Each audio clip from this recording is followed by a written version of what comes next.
Hello everyone, welcome back to study with Namrata Pandey. मैं हूं आपके साथ नम्रता पांडे। और ये जो अभी का जो आप वीडियो देख रहे हैं, इसमें आपको बहुत सारे महत्वपूर्ण जानकारी मिलेंगे और आपके कई सारे प्रश्नों का उत्तर इसी वीडियो में आपको मिल जाएंगे। तो लास्ट तक आप वीडियो देखिएगा, आपको काफ़ी हेल्प मिलने वाला है। 11 तारीख को जो स्टेट का एग्ज़ाम हुआ था, उसमें मैथ के जो अभ्यर्थी थे उनसे आज मेरी बात हुई है सुबह।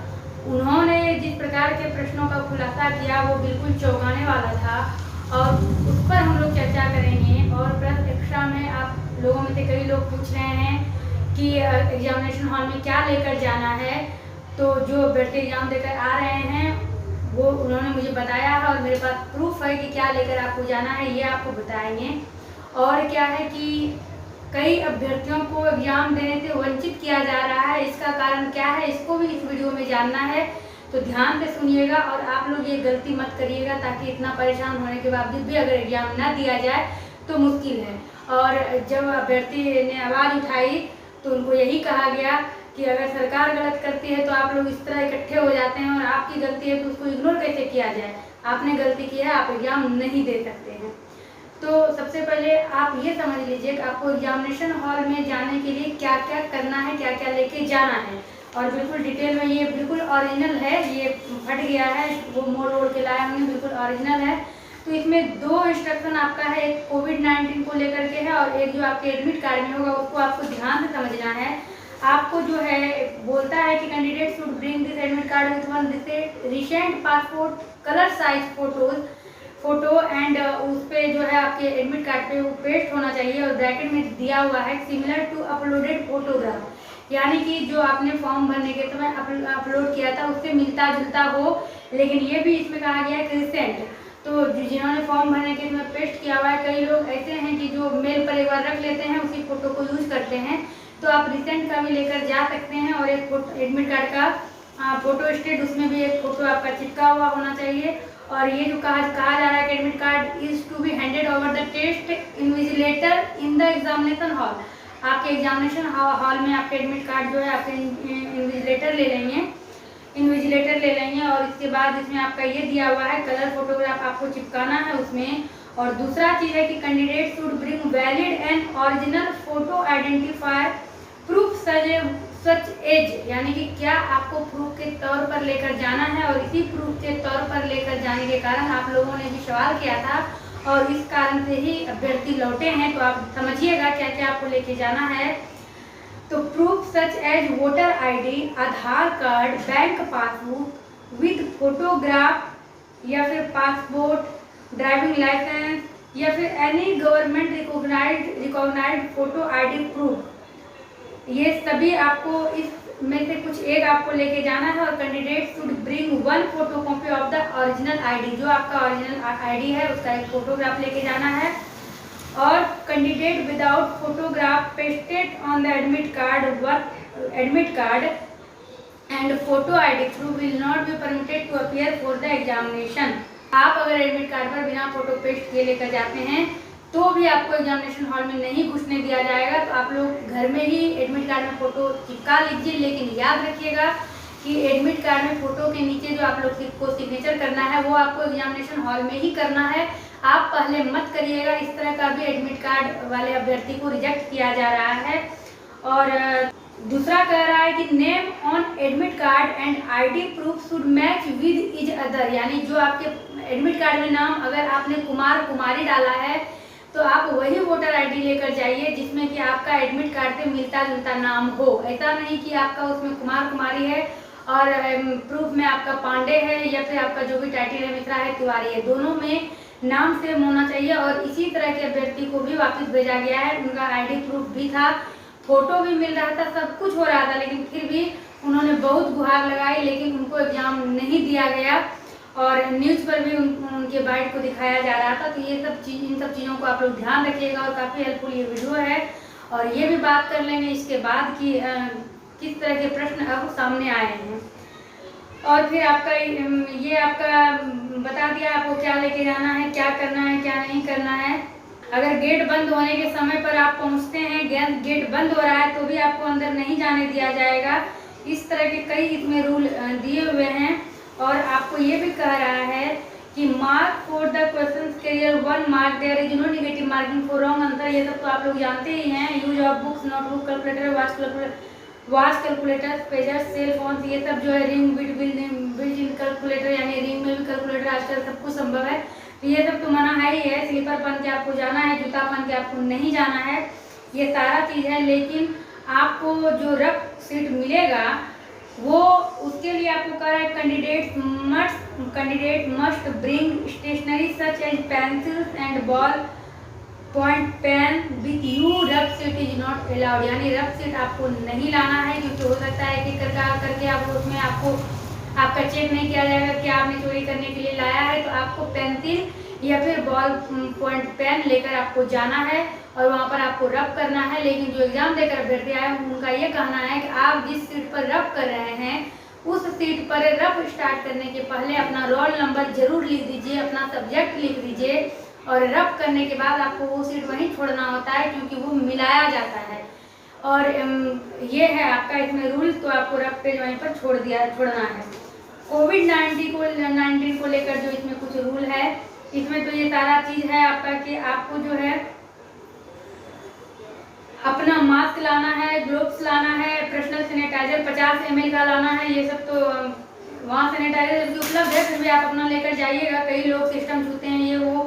Transparent water bottle, a simple pen and exam related documents जैसे कि admit card, original ID proof. No other items will be permitted inside exam venue and candidates showing covid system will not be allowed entry in the examination exam venue.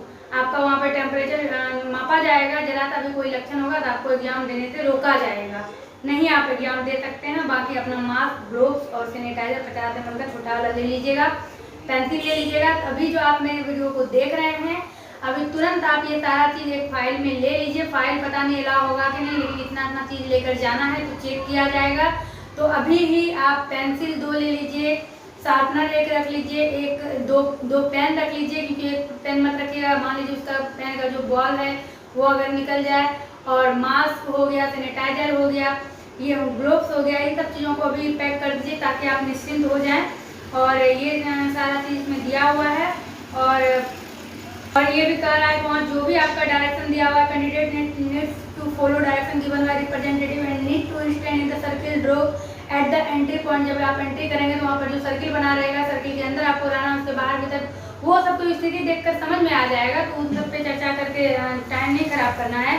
CCTV के निगरानी में रहेंगे, तो ये भी आपको पता ही है, ये सब पता है। तो ये था महत्वपूर्ण चीज़ जो कि आपको लेके जाना है। अब हम इस वीडियो में बात करने वाले हैं कि जो हमारी मैथ के कैंडिडेट से बात हुई जिन्होंने 11 तारीख को एग्जाम दिया था। अब आप समझिएगा इस बात को, उन्होंने फर्स्ट पेपर के लिए भरा था और फर्स्ट पेपर में एक प्रश्न मात्र मैथ से 9th 10th में से एक प्रश्न पूछा गया था। बाकी सारा उन्होंने कहा कि जो IT लेवल का होता है, ऊपर लेवल का, और वो स्टूडेंट थे, इसीलिए उन्होंने कहा कि मैम मैं सॉल्व कर पाया।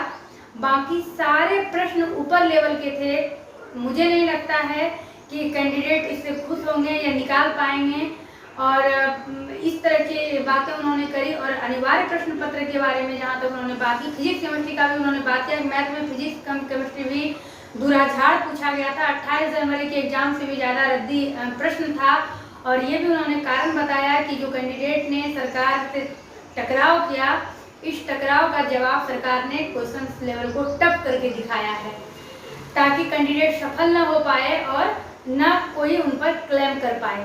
सरकार ने भी ये सोचा होगा कि जब एक एग्जामिनेशन के लिए इतनी धांधली है, इस तरह की स्थिति है, स्थिति नियंत्रण से बाहर हो जाती है, तो फिर ये लोग समायोजन के लिए, नियुक्ति के लिए, सैलरी के लिए, वेतन के लिए मिनट कदम कदम पर ये लोग ये नाटक करेंगे। तो सरकार ने ये नीति अपनाई। लेकिन चूंकि सरकार को 40,000 कैंडिडेट चाहिए और आपको पता है कि जिनका जो सीट रिजर्व है, चाहे वो OBC हो, चाहे वो अदर कैटेगरीज हो, चाहे वो महिला हो, उनका तो लेना तय ही है। बाकी जो लोग बच जाते हैं, किसी तरह मिलाकर सरकार को 40,000 कैंडिडेट लेना है। और एक पोस्ट पर 6 कैंडिडेट ने फॉर्म भरा है, तभी तो ये 2.5 लाख हो रहा है। आप समझ सकते हैं, कैलकुलेट कर सकते हैं। अब सरकार को 40,000 लेना है। लेकिन कुछ लोग ये भी कह रहे हैं कि हम लोगों को सरकार से ये गुहार लगानी है कि एग्ज़ाम नहीं रुके, लेकिन थोड़ा सा जो ये आपका मेधा सूची जो कट ऑफ है इसको थोड़ा सा लो किया जाए। ये तो बात की बात है, पहले आप लोग एग्जाम दे लीजिए। अब थोड़ा सा बात करेंगे अनिवार्य प्रश्न पत्र पर। तो अनिवार्य प्रश्न पत्र के बारे में उन्होंने ये कहा है कि अनिवार्य प्रश्न पत्र भी वही दे पाएंगे जिन्होंने पढ़ा है। अगर एक प्रश्न ब्लड रिलेशन से पूछा जा रहा है तो उसी पर आधारित 6-7 प्रश्न पूछे जा रहे हैं। एक प्रश्न ब्लड रिलेशन, 2-3 दूसरा, फिर से ब्लड रिलेशन, फिर 2-3 दूसरा, फिर से ब्लड रिलेशन। अगर डायरेक्शन वाला प्रश्न पूछा जा रहा है, दिशा वाला, तो उसी पर आधारित 6-7 प्रश्न पूछा जा रहा है। यानी एक कैटेगरी को उठाकर उसी पर 6-7 प्रश्न पूछा जा रहा है। अगर रेलगाड़ी से संबंधित पूछा जा रहा है तो उसी पर 6-7 प्रश्न पूछा जा रहा है। और शिक्षण कला और अन्य दक्षता के बारे में उन्होंने ये कहा कि सीधे सीधे तौर पर सीटेट की तरह पूछा जा रहा है। यानी कि आपका जो पियाजे है, जो आपका वाइगोत्स्की है, जो आपके कोलरबर्ग हैं, इनके सिद्धांत को पूछा जा रहा है कि सिद्धांत को किसने प्रतिपादित किया। और महत्वपूर्ण जो उन्होंने ये बात कही कि जो अधिगम टॉपिक है आपके बाल विकास में, यानी शिक्षण कला और अन्य दक्षता को यहाँ से हटा के आप बाल विकास को फोकस कर लीजिए। बाल विकास से अधिगम जो है, अधिगम से कम उन्होंने कहा कि अधिगम से 10 क्वेश्चन पूछे गए हैं। कोठारी आयोग से भी प्रश्न थे, एनसीएफ से भी प्रश्न थे। तो अब कैंडिडेट इसमें लगा हुआ है किसी तरह अनिवार्य प्रश्न पत्र से ही हम लोग नंबर ज़्यादा से ज़्यादा उठा लें। तो जो सामाजिक अध्ययन वाले हैं उनको यही कहना है कि अब तो कंफ्यूजन और भी बढ़ते ही जा रहा है, एग्जाम नजदीक आते जा रहा है। तो 9th 10th तो बिल्कुल भी नहीं बोल रहा है, उससे पूछा जा रहा है बिल्कुल हाई लेवल का। एग्जाम नजदीक आते जा रहा है और खुलासा होते जा रहा है किस प्रकार के प्रश्नों का सामना आप लोगों को करना है, और लेवल बिल्कुल हाई पूछा जा रहा है। तो अब अनिवार्य प्रश्न पत्र पर भी थोड़ा सा समय दे दीजिए। हिस्ट्री, पॉलिटिकल, इकोनॉमिक्स, ज्योग्राफी में जो पढ़ रहे हैं वो तो पढ़ ही रहे हैं, टेंशन बिल्कुल भी नहीं लेना है। 1 घंटा 2 घंटा पढ़िए, और अगर दिमाग में काम करने लगे अब क्या करना है तो आधा घंटा के लिए अपने आप को बुक और कॉपी से अलग कर लीजिए। बिल्कुल एंजॉय करिए, क्योंकि टेंशन से जो भी आप याद किए वो भी आप भूल जाएंगे, जो भी आप पढ़े हैं भूल जाएंगे। और अब क्या मैंने सोचा है कि ये अधिगम पर जो 3-4 कैंडिडेट ने कहा, मुझे लगा कि चूंकि इनका मैथ है तो इनसे अधिगम टाइप का पूछा गया है। लेकिन हिंदी के जो अभ्यर्थी थे उन्होंने भी कहा नहीं, अधिगम से 6-7 प्रश्न हमें भी पूछा गया था। तो अधिगम एक टॉपिक मैंने सोचा है, उस पर कुछ महत्वपूर्ण बिंदु को लेकर मैं क्लियर कर दूंगी। कोठारी आयोग भी सोचा है हमने, और एनसीएफ भी सोचा है। और क्या करना है आपको, जो मैंने रेलगाड़ी पर आधारित 2 महत्वपूर्ण रीजनिंग क्लास आप लोगों को बताया है उसको जरूर देखिए। जो मैंने बताया है उस पर भी प्रश्न पूछे गए हैं। तो आप लोगों में से कुछ ने कहा था मैम आपने जो रेलगाड़ी का ट्रिक बताया है वो समय और दूरी वाला 4 वाला तो काफ़ी समझ में आया है, उस पर आधारित 5-10 प्रश्न दे दीजिए और आंसर बता दीजिए, जिससे कि हम लोग सॉल्व कर पाएंगे। तो हम अगले वीडियो में आपको उस पर आधारित प्रश्न देंगे, जो कि आप लोग कर लीजिएगा। और अधिगम पर भी आपको अगले वीडियो में, अधिगम पर बिल्कुल लगातार बने रहिएगा इस चैनल पे। जो नए हैं वो सब्सक्राइब कर लीजिएगा और प्लेलिस्ट में चेक करिएगा। आपको बहुत सारे क्लास मिल जाएंगे सामाजिक अध्ययन को लेकर, चाहे वो हिस्ट्री हो, ज्योग्राफी हो, पॉलिटिकल हो, इकोनॉमिक्स हो, एनसीईआरटी हो या बिहार बोर्ड हो। प्लेलिस्ट में चेक करिएगा। और अनिवार्य प्रश्न पत्र भी लगातार आपको बिल्कुल अच्छे मिल जाएंगे, तो बने रहिएगा। और अगले क्लास में हम लोग देखेंगे, कुछ रीजनिंग सॉल्व करेंगे, क्योंकि कुछ रीजनिंग का जो शब्द है बिल्कुल हूबहू हमारे पास आया है, उसको सॉल्व करके और उसी क्लास में, उसी वीडियो में आपको उस जो रीजनिंग का हिसाब है, रीजनिंग भी कहा जा रहा था, जो प्रैक्टिस करेंगे वही बना पाएंगे। मैम इस तरह से पूछा जा रहा था तो आपको हम प्रैक्टिस करा रहे हैं, आप करिए। दावा कुछ नहीं है कि आपसे यही पूछा जाएगा, मैं शुरू से ये बात कह रही हूँ। बस ये प्रकार हो सकता है, मैं बस आपके लिए एक छोटा सा प्रयास कर रही हूँ।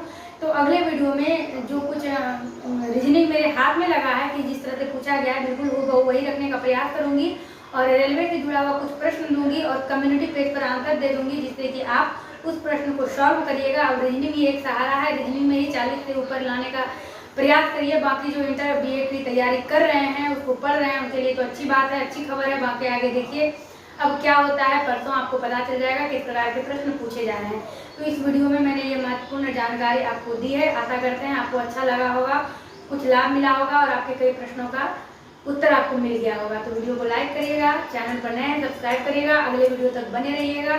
आपके सामने में अगला वीडियो भी आएगा कुछ नए टॉपिक को लेकर। मिलते हैं आपसे अपने अगले वीडियो में।